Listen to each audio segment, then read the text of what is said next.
This is on now. The LASIK. We did that finished. Wait. Are you running? Yep. Oh, okay. Thank you. The new camera person today there, so bear with us here. Hey. What the LASIK does is takes a thin layer off the surface of the retina, a very thin part of the retina, and then reshapes the rest of it. And what the LASIK is doing, I'm not smart enough to understand. I don't know if it's making it thinner. I'm assuming it's making it thinner, but I don't know that for sure. Right? So, still on the cornea. We talked about astigmatisms and such. Still on the cornea. A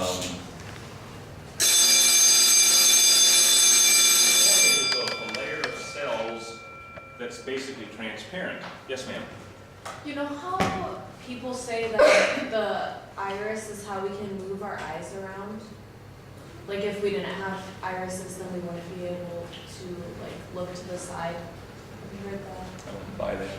Okay, well, I was just wondering if that's true, and also if it is how it works because the eye muscles. No, the muscles behind the eye are the guys that move things. The iris and the pupil, and we'll talk about that today, dilate to let light in or out. But they really have nothing to do, the iris and the pupil have nothing to do with the moving of the eyes or the focusing of the eyes. Okay. Just with letting the light in or out. All right, because the cornea is transparent, what that means is it really doesn't have any cells in it. Okay? It has cells. When we think about one thing, it doesn't have any blood vessels in it. Okay? Not very often in the body do you find cells that don't have blood vessels.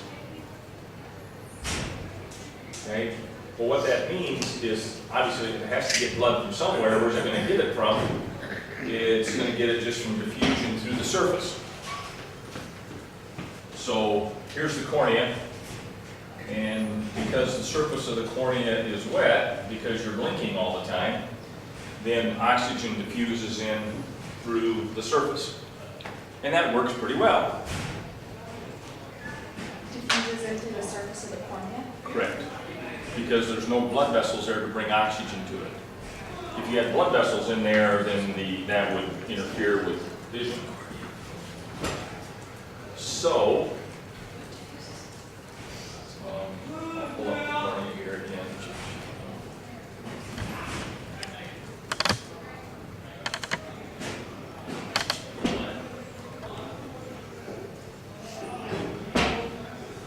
So here's the cornea. We've got the blood vessels at the edges, but oxygen diffusing into the surface. So now, this becomes a problem when you put on the old style of contacts, also called hard contacts. I'm guessing not too many are wearing those anymore. Some people still do for a particular eye issue, but when you put the original contact on there, the hard contact, that prevented oxygen from diffusing in. So how long could you wear those contacts? Not very long. Some hours. That was about it. You got halfway through the afternoon or something and you said, that's enough of this, pull those out and put your glasses on. Okay? But that's not an issue for you people wearing contacts because you are wearing soft contacts, which also happen to be permeable. They're gas permeable. So now the new style of contacts that you're wearing do allow oxygen to permeate through it, which means you can put those on and wear them for a long time. In fact, sometimes too long. Okay, and I don't know, there's different styles of contacts. Some are kind of extended wear, but for the most part, I think your eye doctor is still encouraging you to pull those things out overnight and wash them at least. Or you may leave them in longer, but you need to take them out and wash them. There's some proteins that build up on there that end up gluing those to your eye. You played that game? Not good? And Well, they weren't glued, but they were awful to take off. we had a teacher at senior high whose son, college-age son, old enough to know better, put in these contacts and left them in for an extended time, and I don't remember, it was some days. And went to take them out and couldn't get them out, and went to the eye doctor, and they were very close to doing a cornea transplant. And damaged things big time, so you want to be kind of careful about that. People sleep with them You in. close your eyes. I don't do that. But then I would dress in their eyes. You're like, eh. Behind the cornea is a cavity called this anterior chamber. Let's go to your diagram again. There's an anterior chamber in there, and this anterior chamber is filled with aqueous humor. What are you guys putting? The anterior chamber is behind the cornea. Yep.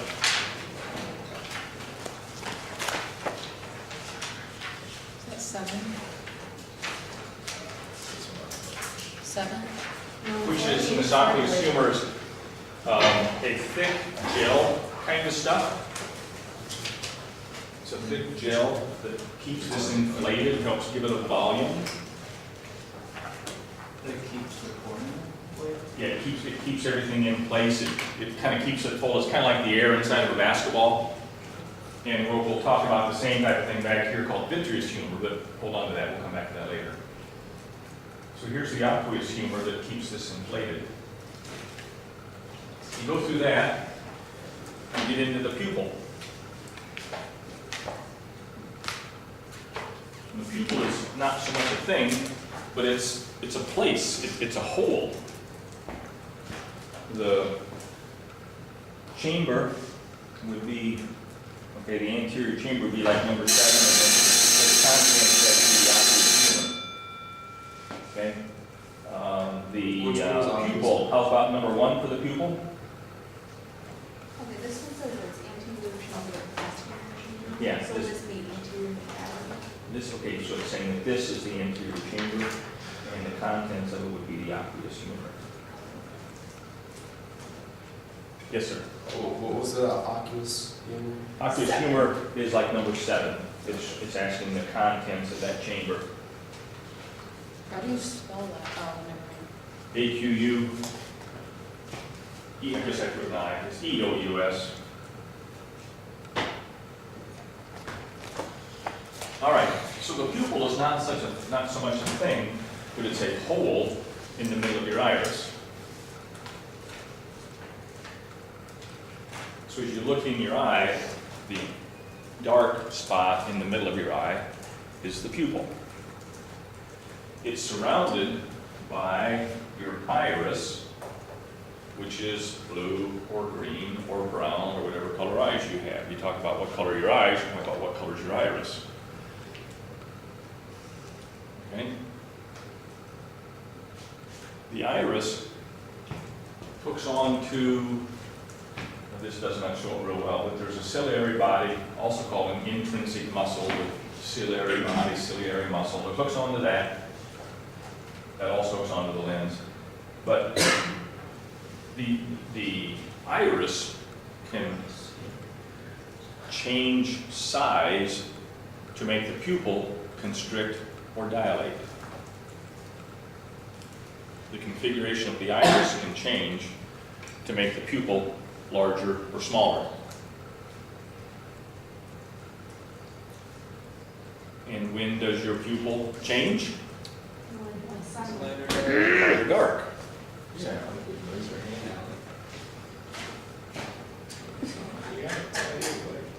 You may not be able to get it quite dark enough. Yeah, I think we'd be all right. Get nose to nose with a buddy here. Get nose to nose with a Come buddy. closer. About this far apart. Okay. Look this way.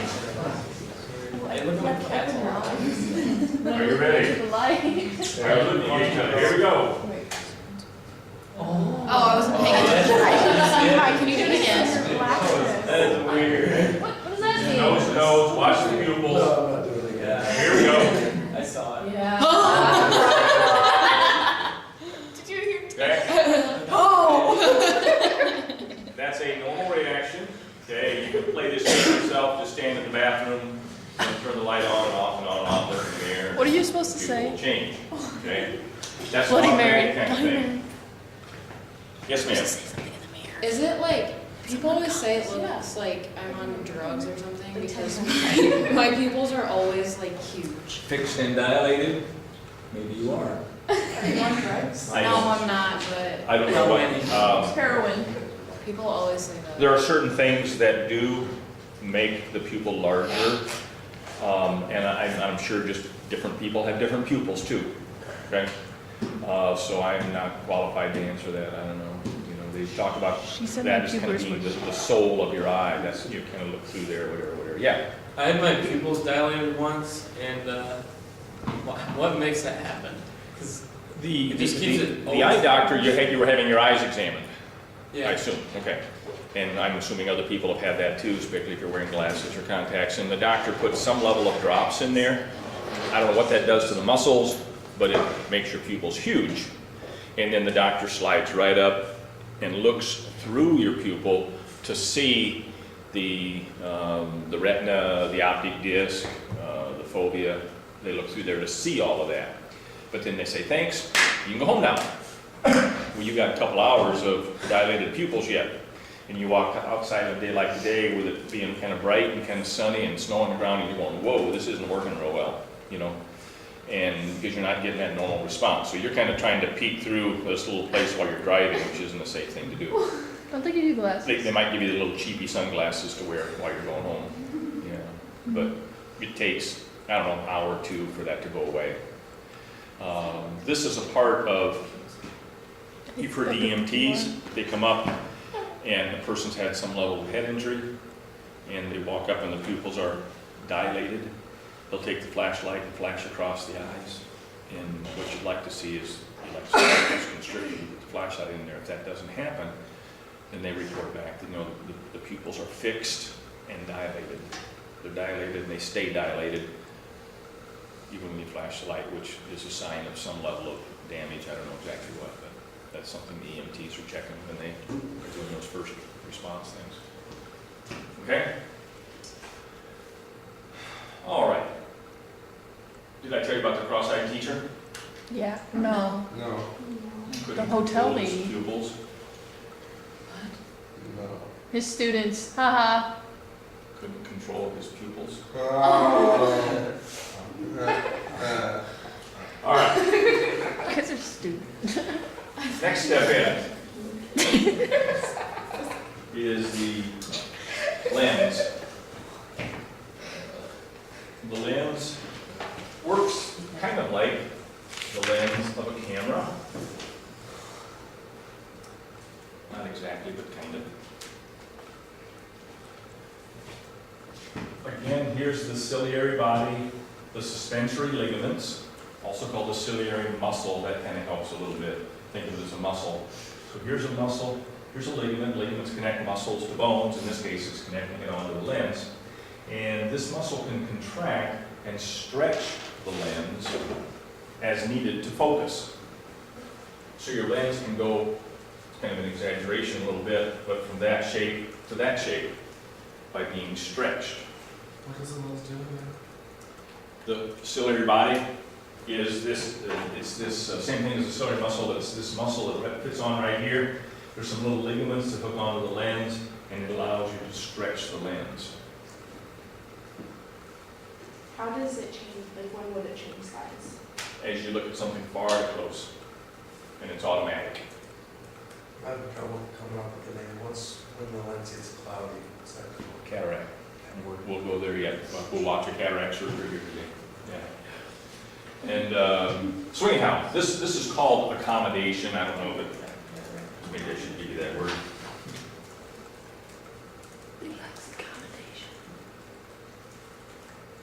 This is called accommodation. This changing of the shape of the lens to focus. And that happens automatically. It happens without your thinking about it.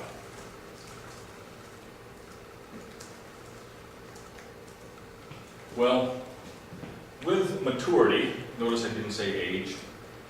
With maturity, sometimes this lens loses elasticity, loses flexibility, called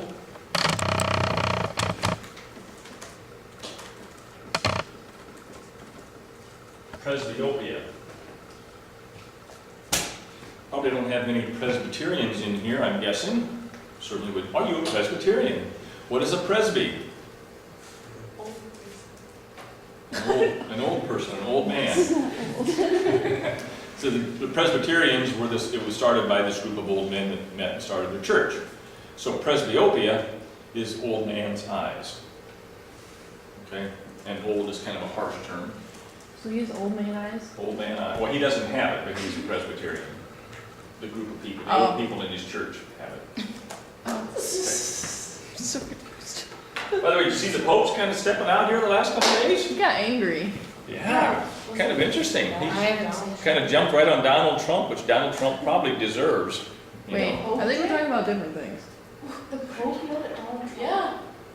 Well, he said anybody that builds walls is not a Christian because Donald Trump's saying, I'm going to build this wall between the United States and Mexico and keep out all those foreigners that we don't want in our country.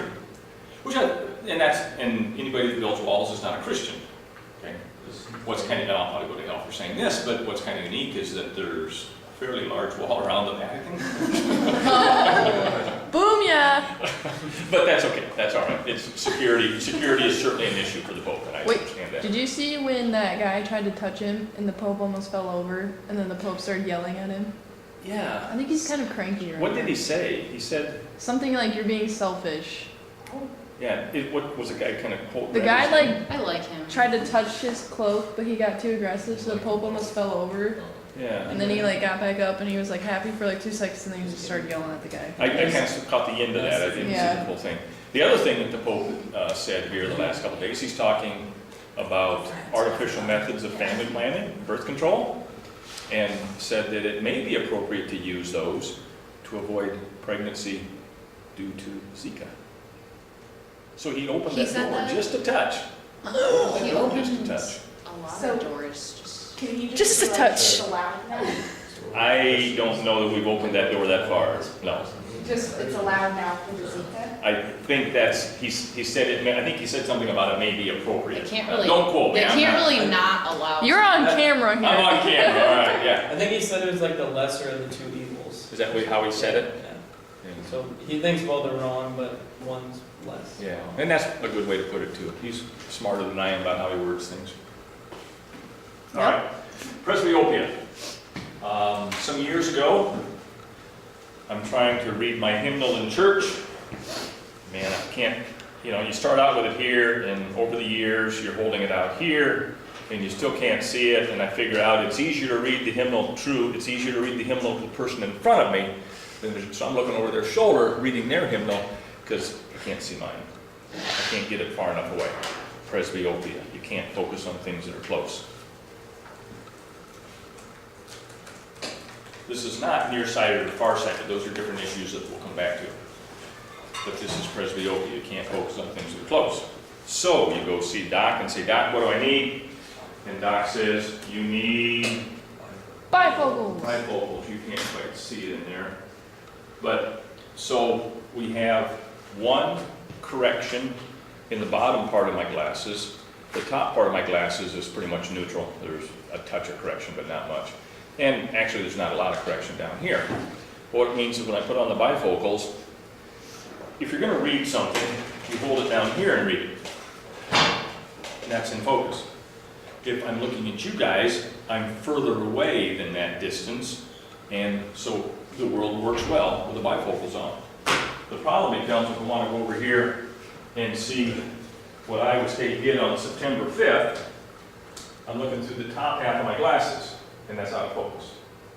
So if I want to read that, I got to tip my head back here so I can see the detail, right? The other issue is if we're, FaceTiming with the grandkids, I'm holding the camera down here, the phone down here, so I can see it. What do they see? Your nose. They're looking up my nose. Okay? If I hold it up here, so they're getting a nice view of Grandpa, I can't see them. I can see them, but I can't focus on that real well. So you kind of have this challenge of what do you want to do? Had a friend, teacher over there who was a good guy, but he's one of those guys that when he talked to you, he came up right up to here. He's just this far from you, just invading your space all the time. Well, because he had bifocals on, he wanted to see it in focus, so he's tipping his head back like this, as I'm right here. And I'm thinking, why am I looking up this guy's nose all the time? You know, and then finally figured out what was going on, okay? Well, you have bifocals. There are also these things called trifocals, okay? Which is another layer of magnification. And there's one layer here for reading distance. There's another one if I'm looking at something which is arm's length away, and then something else which is looking out here. And your first thought is, long, that seems kind of weird. You got to keep tipping your head. And a little bit you do, but it becomes automatic, okay? I have to look, there it is right there. I have to look to find the line. It's not in the way. You automatically disregard it. It's here or it's here. I'm either looking above it or looking below it. And and these are not real strong bifocals. If you first get bifocals and they're really strong, you look down at your feet. I'm looking through the bottom half of my glasses, and things are out of focus a touch there. Now these are not strong enough to do that, but some do with the real strong ones. And you see them walk up to a curb, they'll take their foot, find the curb or find a step or something. That's how I work. You people have probably noticed that I don't know where the keys are on the keyboard without looking at them. I guess there are people that type and actually have those keys memorized, but I don't. Yeah. I think I was gone the day we did that back in keyboarding. But, so if I'm looking at the keyboard, if I'm typing something, I watch the keyboard, but now I'm looking through the top half of my glasses and the monitor is just a touch out of focus. So I look up like this and down like this and up like this and down like this, okay? And it's worse if I have, a monitor that's sitting up high or something, then you're really, so if I'm going to sit here for very long, if I'm going to type a bunch, I get out some reading glasses, just some cheapy ones, you can buy at Target for $5 or something. And there, the whole world is in focus at reading distance, okay? So then we just sit here and do all your typing and stuff. The problem is, if I have those glasses on and I look up, you guys would be out of focus. Make sense? You guys know my wife, she's into serious denial. She keeps saying she doesn't need glasses. But then, we're watching the Iowa State basketball, and she says, "What's the score?" I said, "It's right there on the screen. You read it." "Well, I can't see it. Let me borrow your glasses." So she, they do help, don't they? I said, "Yeah, they do. And just go get yourself a pair of reading glasses." But she has, she can't see up close here at all. She can't see up close. So we'll go out to a restaurant or something, and she'll say, "Can I borrow your glasses to read the menu?" Or if we're in church, we're fighting over the hymnal, because I want it where it's comfortable for me, and she wants it where it's comfortable for her, so we're, fine, so you can get your own hymnal. But she has, not exaggeration, probably 5 pair of glasses spread around the house. And so if she's going to read something, she'll put them on, read that. She'll set those glasses down, walk out in the other room. She wants to read something, she'll find a pair of glasses, put them on, and set them down. It's not unusual for her to have 1 pair of glasses up here and another pair on her face. That's not unusual. I say, why don't you just go to the eye doctor, get a prescription for some bifocals, put your glasses on in the morning, take them off at night, and put all this off on. I don't need them. My dad, he kind of has something like that. He has sunglasses that are also bifocal, and you can see out the bottom of them. And Yeah. kind of cool, I think. But Yeah. I mean, they help life. yeah, but they're made for outdoors and so it's read and spell and all that stuff. Oh, man. Yeah. And I typically, I wear a pair of glasses for a couple years or something. And then when it's time for a new prescription, take the old ones, and you can take those out to the shop, and they'll make those into sunglasses for you. Yeah. So I've got sunglasses, which are nice for driving. You can see things, whatever. That's presbyopia. The other thing here with the lens is that with time, the lens, and this again is also due to maturity, not age, but maturity, okay? The lens will become cloudy, called cataracts.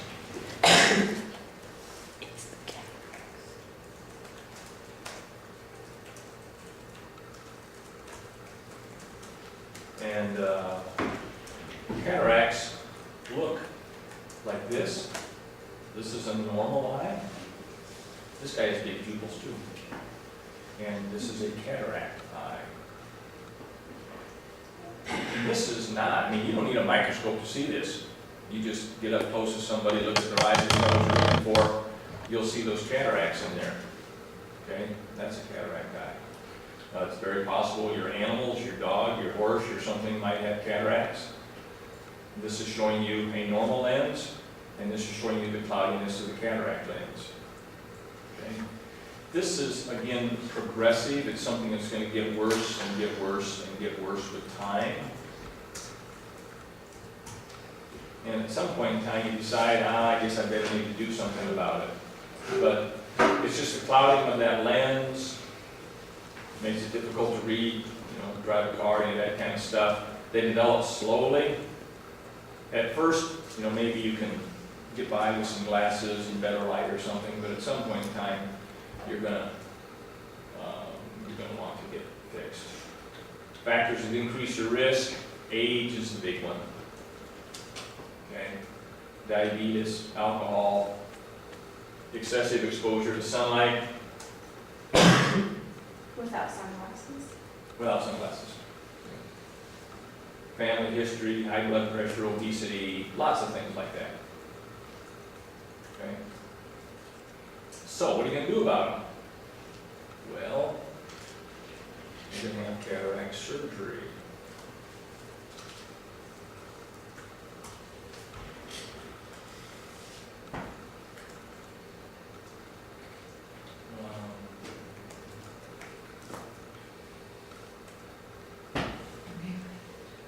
You'll enjoy this.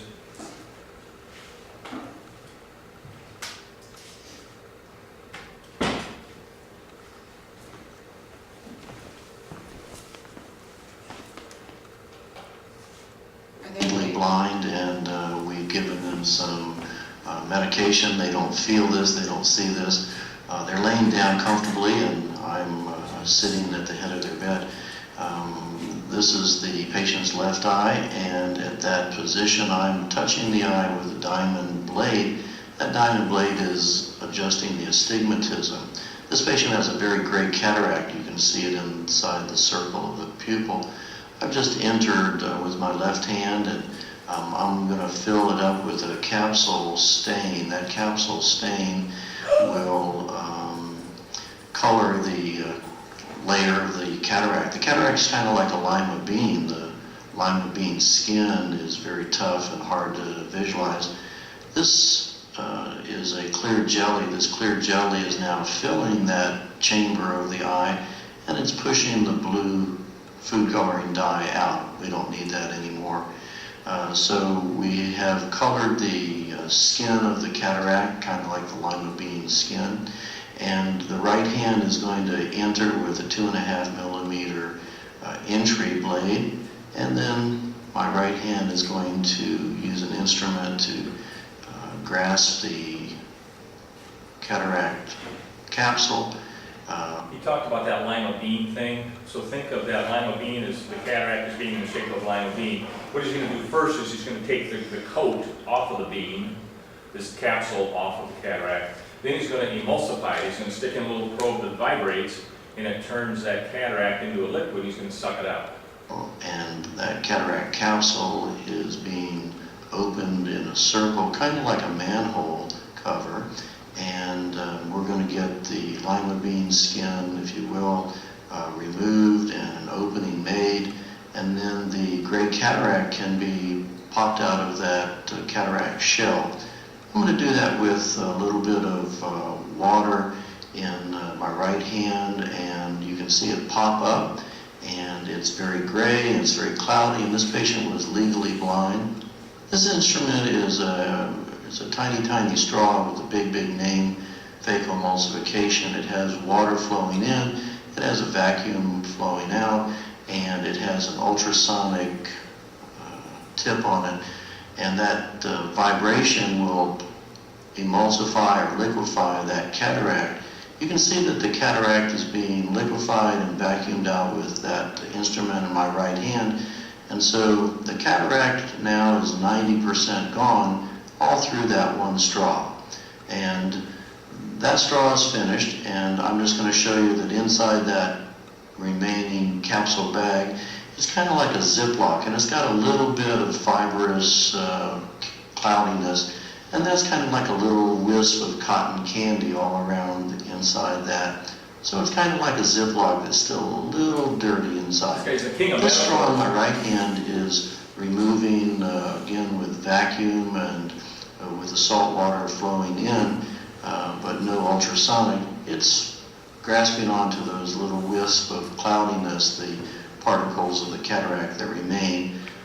There's still some down in the clock hour at the 4 o'clock and the 3 o'clock where my straw is, and maybe some more at the 2 o'clock.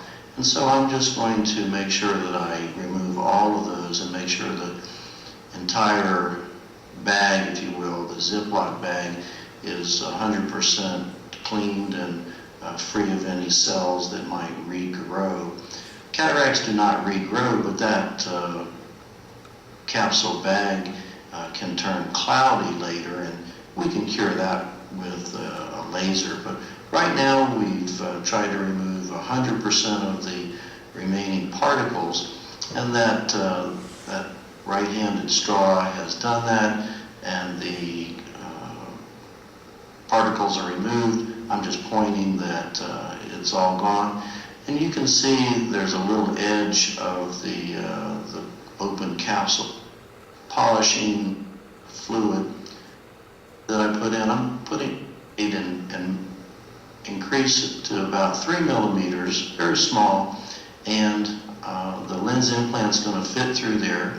The lens implants are going to be inserted with 2 instruments, and the instrument in my right hand will grasp the lens implant. This lens implant is the round circle that you see, kind of like a contact. All right, so now they've taken out the patient's natural lens and they're putting in this artificial lens. So think of something that's shaped kind of like a backward frisbee kind of thing. They're going to put in this artificial lens, and these 2 little loops are just little string kinds of things that are going to hold it in place. So you're just going to pop it in now. Lens, a soft contact lens, and 2 little arms on it on either side. They're made out of nylon, kind of like fishing monofilament. You're going to see that each one is very flexible, and it acts like a shock absorber. And you can see that it's so simply bent and pliable and soft that we can just fold it, and we're going to put it right back in there like putting a letter in a letter slot. So there we go, and that lens implant now opens back up instantly. So we folded it like a taco, and now it unfolds instantly, and the right-handed instrument just puts that second shock absorber right back into the capsule bag. So everything's back in the capsule bag where the cataract was. So right now the lens implant, the artificial lens, custom ordered for them, is in his prescription. He's basically done, okay? And so now, this is one of those things where this person couldn't see, you know, and probably their doctor and their friends, you know, they said, well, you can't read, you can't do any detail work. You know, why don't you go, you know, let's see TV, go get your cataracts. No, I don't think they're bad enough yet. I don't want to do it, I don't want to do it, you know. Then finally you go ahead and have your cataract surgery, and when you wake up, you come out and say, wow, I should have done this a long time ago. You know, it's so quick and so slick and so easy and so painless. And you say, I should, and now you can see again. Now, is this lens going to accommodate like your natural lens did? No. This is made for distance. Okay, so you're still going to have bifocals. You're still going to have to use reading glasses or something. So it doesn't get you around using glasses. But all of a sudden, your world is clear. You can see again. Make sense? So right after the surgery's done, you can open your eye? Yep. Yep. Yep. This used to be a much bigger deal. Now it's a very, I'm sure some of your mom or dad or grandpa had this done. And will they tell you anything about it, or not much? Okay. Yeah, it's a slick procedure, and you're gonna be glad you had it done right away. All right, let's get into some other parts of the eye here. On your diagram again, here's the sclera, the tough, white outer layer of the eye.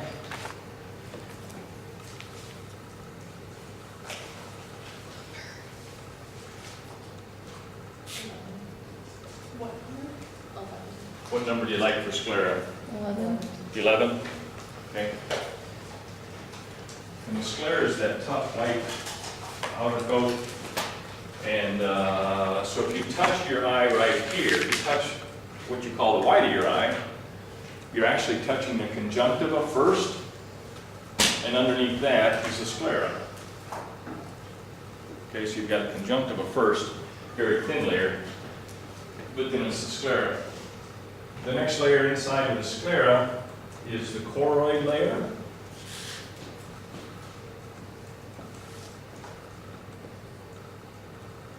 What number do you like for choroid? Second layer in?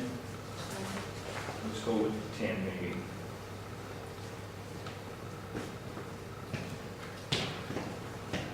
All right, here's another one of my memory tricks. I share them all with you. If I slur choroid, I get red out of it. If I kind of mispronounce it a little bit, choroid, chored. So the choroid layer is red.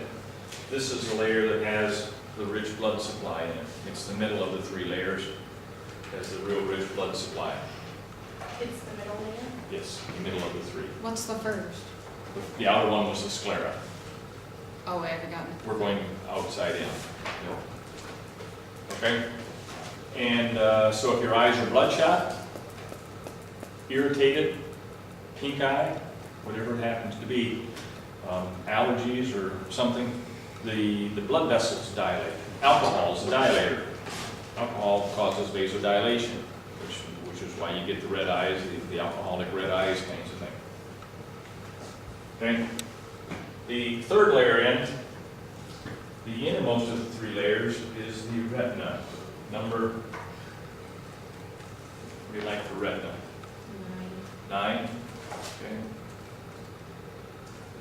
The retina is the layer that is sensitive to light.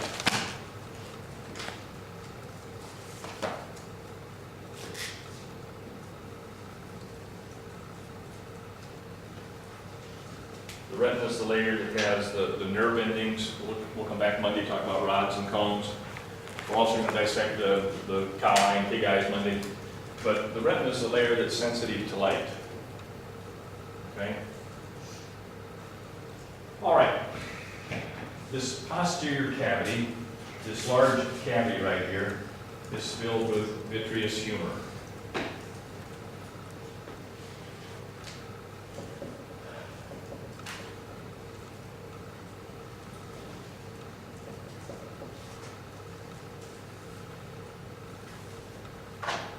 Which is a thick gel kind of stuff.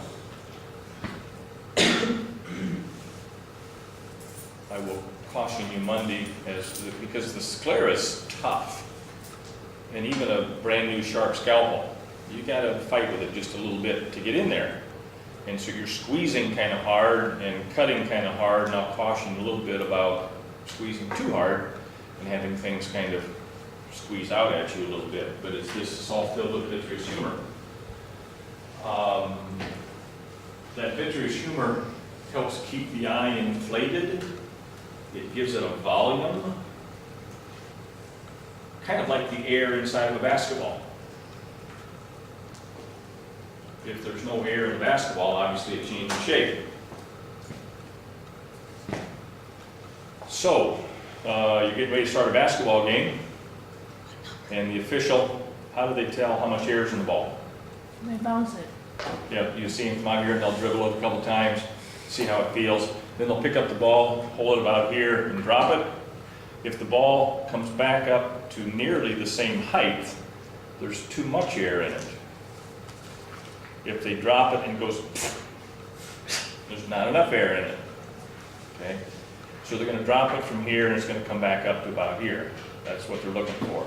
And a lot of times you can tell just by bouncing it a couple times as to whether it feels right or not. Okay?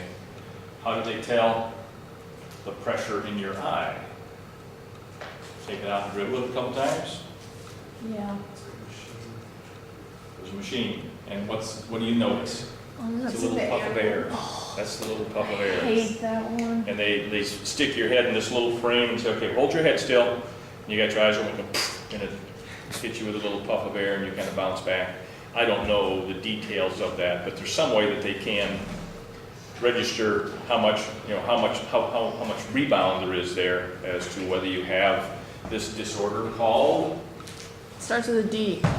who? Doesn't it start with a D? No, Glaucoma. glaucoma. Starts with a D. Now you got me, G-L-A-C, G-L-A-C-U, glaucoma, C-G-L-A-C-U-O-M-A. That's not right. Glaucoma. G-L-A-U-C-O-M, that's better, yeah. Or it could be D-L-A-U-C-O-M-A. Glaucoma. Glaucoma, that's it, glaucoma, Glaucoma. okay? So, glaucoma is when there's too much pressure in the eye, which for one thing is going to be painful. And for the other thing, it's going to affect your field of vision.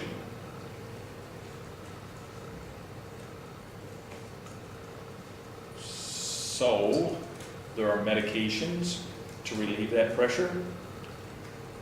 There's a laser style of surgery where they can kind of in essence drill a series of tiny, tiny, tiny holes in your eye to let some of that pressure leak out.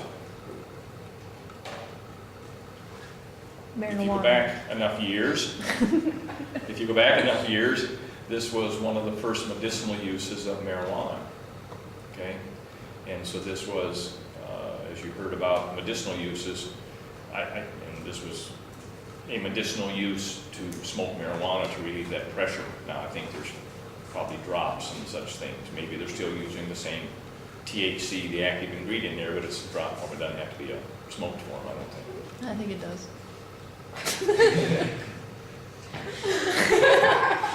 All right.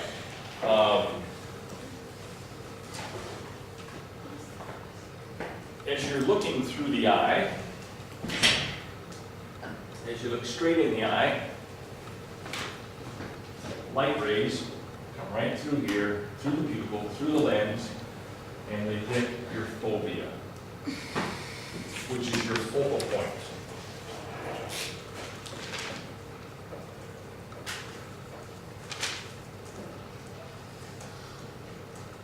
The fovea, also called the fovea centralis, also called the macula, is your focal point. Do we have to know macula? We'll come back to macula in a minute. So as you come right straight through here, light hits the fovea, and that's what happens as I'm looking directly at you, light rays are hitting the fovea. But while I'm looking here, light rays are also coming in here, and they're hitting this part of the retina, or they're coming down here and hitting this part of the retina. Those are, you have nerve endings there too. So I can see stuff out here and stuff over here, but it's best when I look directly at something. Okay? Yes, this is, another name for that is the macula. And it's very common that that macula degenerates, called macular degeneration.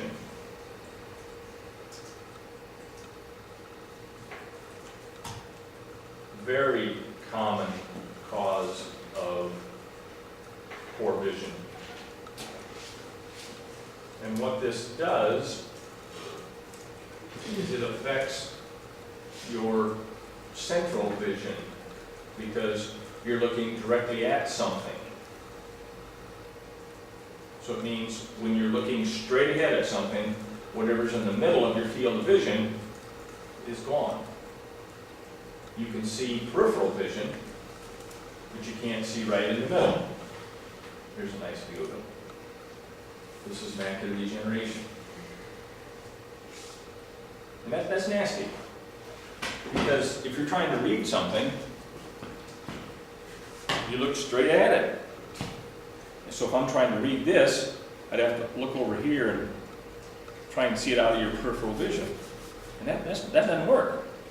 That doesn't work. Look over here and see what's on the paper. But that's what you're forced to do. You can still live your life. You can still get by, but you're missing a lot of things. You know, in terms of watching TV, the TV's over here, you're gonna look over here. Try and see that? Doesn't work well. We had a gal, haven't picked her up for a long time, but we'd pick her up for the bus for church. And, you know, she lived by herself in the apartments right over here. And she'd come walking out, and she'd climb right on the bus and all this kind of stuff. She lived independently. But then you'd give her something to read, she'd, I can't read that. Or give her a bulletin, she's, I can't read that.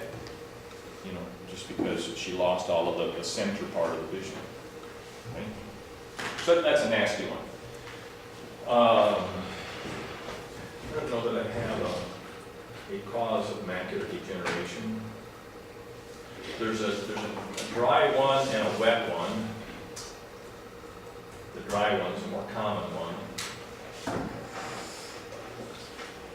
Common eye disorder among people over 65, blurred, reduced central vision due to thinning of that macula. And the macula is part of the retina responsible for clear vision and direct line of sight. So, symptoms and causes. Symptoms, causes. No one knows exactly what causes it. Like many other things, may be related to a combination of hereditary and environmental factors. And that's when they don't know what else it is, they call it hereditary and environmental. Including smoking and diet. Greater risk, over 65. Greater risk with family history. More common in whites than other people. Smoking significantly increases the risk. Obesity, cardiovascular disease. There's nothing you do for it. That's the ugly part. There's nothing you can do for macular degeneration. Diagnosis and treatment. Let's go there. Treatment. Cannot be cured. If your condition is diagnosed early, you can take some steps to slow its progression. Vitamin supplements, eating healthy, not smoking. Now they can implant a lens. I don't know exactly how that lens is going to change things. May improve both distance and close-up. It has a very narrow field of view. Can be very particularly useful in an urban environment to help identifying street signs as you're out walking or something. But it's not a cure. Comments here? All right. Well, back where the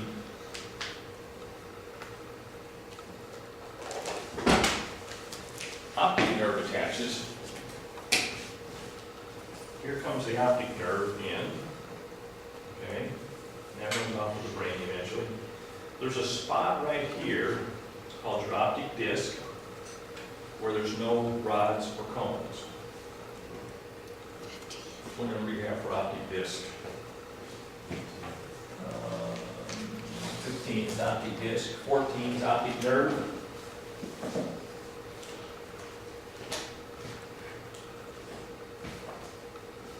So here's the optic nerve coming in. There's the optic disc. That's the spot where you have no rods or cones. What are rods or cones? And those are the light receptor cells. We'll come back to that Monday. Now, those are the nerve endings. They're your blind spot. That's your blind spot. Yeah. Because there's no rods or cones there, you have a blind spot, a spot that you don't see. So what you can do is take the back of a piece of paper, just strap something, whatever. Put a couple X's on there like this. Okay? Go ahead. Cover your left eye. Look at the left X. So you cover the left eye, look at the left X, and we'll find your blind spot Monday. See you then. Have a good weekend. Go Gales, go Dodgers, go State. Yeah. Fox better send a thank you note to